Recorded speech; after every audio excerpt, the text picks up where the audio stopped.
Now we begin our Holy Week. Every year we come to this time at the end of our 40 days of preparation, and we celebrate nothing less than our salvation. This Jesus who we celebrate in his birth, who we listen to in his teaching, whose power and example inspire us, he now completes the work that brings about our salvation from sin. And in this week, we acknowledge the role that he played that we depend on. In fact, it is this idea of our dependence on the work of Jesus that is the central piece of what it means to be a person of faith. I think that all of the teachings of our church, the practices that we have, the very life of Jesus, they come down to leading us to one central question. Do you depend on Jesus? Now, there are some who would immediately say, well, no.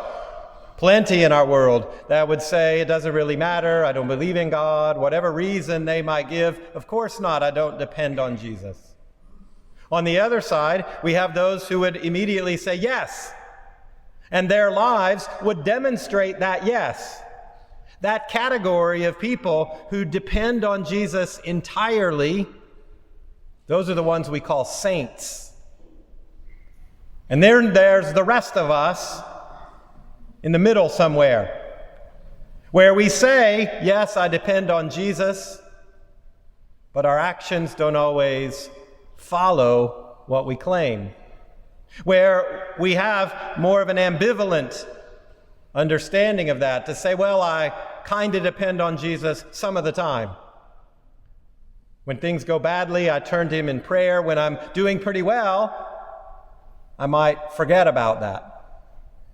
That whenever there is some challenge from our normal schedule, from our lives, from the attitude of the world around us, some challenge to the practice of our faith, well, we find a way to compromise the practice of our faith. And so too easily we can slip away from that idea of truly depending on Jesus. So this is my hope, my prayer as we go into this Holy Week, is that we will grow in the understanding of that dependence. We can start by thinking of what I already mentioned, the title that we have for Jesus as Savior. Jesus cannot be my Savior unless I need saving. That's the very heart of dependence, is that I am lost without him. That because of my failures, I must rely on someone to rescue me. Our excuses again can be, well, there are people worse than me, so I'm not so bad. But Jesus is not asking us to compare ourselves to anyone else. He is only asking, do you need a Savior? Not do you need a Savior worse than someone else or less than someone else. Do you need a Savior? Dependence on Jesus. Now, in this reading of the Passion that we just heard, there's one detail that I want to highlight that can help us grow in our understanding of dependence, to claim more fully that we do in fact need a Savior. At the beginning of this account of the Passion, Jesus gathers with his apostles in the Last Supper, and he warns them. He says that his Passion is coming, and he tells them, one of you will betray me. Now, our first instinct might be to say, well, I know who betrayed him. That's Judas that he's talking about. Judas is the betrayer. But we should hold up a little bit. We should look at what it actually says before we point the blame too quickly at someone else. Jesus says, one of you will betray me, and they all respond, surely it is not I.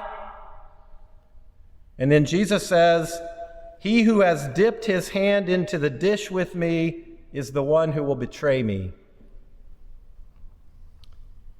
Who dipped his hand in the dish with Jesus? Think about the Last Supper, the cultural reality of that time and place. The norm was to eat from a common dish. which meant that the answer to who has reached his hand into the dish with me was every single person at that dinner.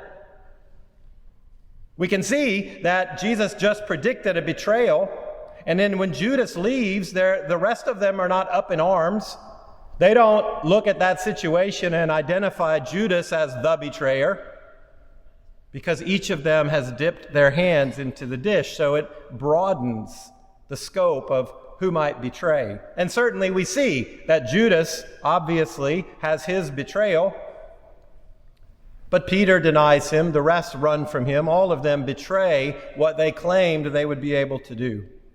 So it broadens the scope, but I want to broaden the scope even more. Because that Last Supper where Jesus said, the one who dips his hand in the dish with me, that Last Supper, we as Catholics consider to be the first Mass. On Holy Thursday, we will remember that day in a particular way. But this Mass is that Last Supper. And so ask the question, who at this Mass dips his hand into the dish with Jesus? All of us. A key part of our celebration of the Eucharist is that we come forward and we receive communion. We take the shared cup. We receive from Jesus himself. We claim him as our own. It is the extraordinary privilege of that moment of communion, the gift of the Eucharist. But it also means that we dip our hands with Jesus. And as he said in Matthew's Gospel, the one who dips his hand will betray me. So the bad news is, we are all guilty. Each one of us has our own betrayal. Now the good news is that the story of the Passion already has a conclusion that we know. Unlike those gathered at the Last Supper with Jesus, unlike those who watched him laid into the tomb with all hope seeming lost, we know that this Holy Week gives way to the resurrection. We know that the resurrection is the power of God over death and sin over life itself. We know that the one who points out our need for a Savior comes back to us as that Savior. And so those who betrayed Jesus will have him come into their midst again. And those who are willing to say, Lord, I am sorry for my sin, those who come to Jesus to receive his mercy, receive that gift freely and fully. And those who are betrayers are turned back into friends and brothers and sisters. This is the desire of Jesus. Even with Judas, in this account, when Judas comes into the garden to betray him with a kiss, Jesus says to him, friend, do what you have come to do. And so Jesus comes to us despite our betrayal and says, friend, receive what I have given to you. But the gift of salvation that Jesus offers will depend on one question. Are we open to receive it? Can I stand before the Savior and say, I am in need of saving? If our answer is no, if our answer is half-hearted, then the gift that Jesus gives to us will fall flat. If we acknowledge our betrayal, if we depend on Jesus as those who have turned away from him, then when his voice comes back to us and says, Father, forgive them, when he says, receive the gift I have prepared for you, then we who have shared the betrayal of the apostles can also share the mercy of the one who comes to save us. And then in the end, the greatest gift of all, the sharing of life itself. And so my prayer of this Holy Week is that we will understand our need for a Savior so that we are ready to celebrate the gift of life that the Savior offers to us.